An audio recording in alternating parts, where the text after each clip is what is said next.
أجمل حاجة في الدنيا إن ربنا يفتح لك باب خير، باب إطعام، باب رحمة، باب يساعدك تبقى سبب بسمة على وش حد. الإطعام مش مجرد أكل، الإطعام ستر ورحمة ودفى وصدقة، لا ينقص مال من صدقة. حبيت أشارك معاكم الفيديو ده وأقول لكم إزاي بنعمل الإطعام وبنحضره. إحنا هنا هنعمل صدور الفراخ، هنشويها مش هنقليها، بنبقى مقطعينها بسمك سميك شوية، بسمك 2 سنتي. هنجيب بقى بولة وننزل باللبن وزبادي كده وهقلبهم كويس مع البهارات بتاعتنا. احنا عملنا وصفة البانيه المشوي وهبقى احط لكم اللينك في اول كومنت.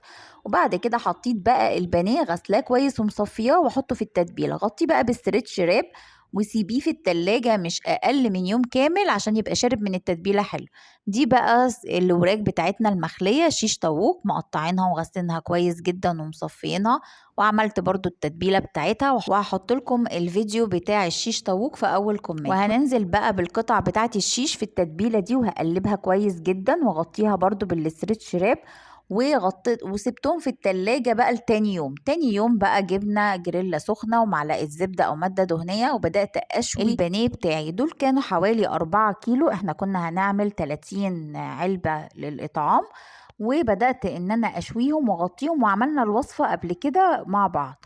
الشيش طاووق شرب من التتبيلة برضو بشويه، احنا كانت طالبة مني ان انا اعمل الحاجة كلها مشوية.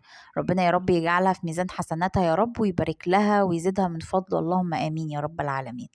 وبدأت خلصت كل الكمية بالشكل ده ودخنتهم كده في فحماية عشان يبقى واخد ريحة الفحم بالشكل ده كده. وعملنا الرز البسمتي، كنا عاملين حوالي 2 كيلو رز بسمتي. حلة بقى وانزلي بالمادة الدهنية وبهارات من الرز البسمتي، وانزلي بالرز البسمتي المغسول كويس ومتصفي، وقلبيه كويس جدا لحد ما ياخد اللون الخطير ده. وهحط لكم البهارات في الكابشن.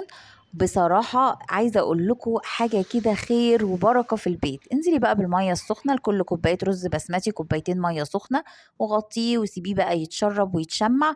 وابدأي جيبي علب، دي بتجيبيها من ادوات المنزلية اللي هما بتوع التغليف، وتحطي الرز وتحطي القطع وتحطي بقى الشيش وشوية مخلل. حاجة بسيطة بس بتفرح ناس كتيرة جدا. مش مهم الكم ولا العدد، المهم ان ربنا يجعله في ميزان حسناتها يا رب. اللهم استخدمنا ولا تستبدلنا.